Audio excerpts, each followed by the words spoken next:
Okay, today we're going to have a look at a job I set up to run in Australia by a small little town called Wee-Waa,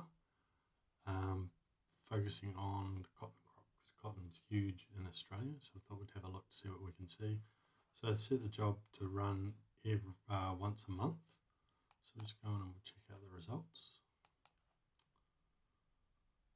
So just watch, we'll zoom in, and we're going to have a look at crop water stress this time. So this looks a bit at the amount of water that's in a crop. A lot of times you'll see in this industry they focus on using NDVI, which focuses on plant health, but I thought we'd have a look at vegetation moisture. So we're just going to zoom in on this little area here because the job I ran is looking at over 15,000 hectares. When I was reviewing the results, I found this was the most interesting part of it.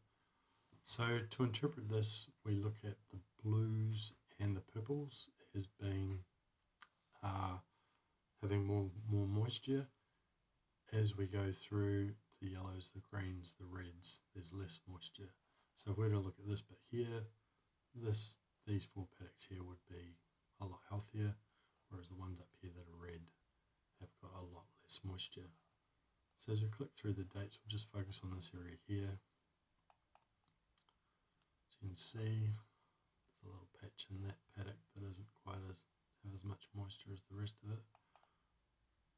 And then we see there's a big change from the 2nd of April through the 26th. Everything seems to have got a little drier, although we do have a little patch in here that's looking a little bit healthier than everything else. So go through. Take a couple of seconds to resolve because it's a big tile.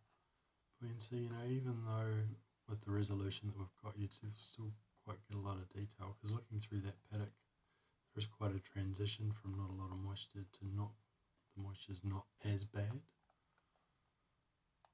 Carry on. Zoom in. See, that's all starting to dry off now. See, there must have been some irrigation or something happening between the 25th of June and the 30th of July, because as we see, this has got a lot more moisture in it and it's looking a lot healthier. You can see too the sort of areas that are doing better than others.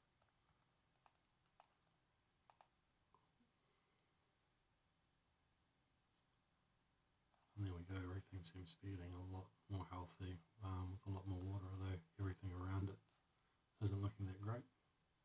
Cool.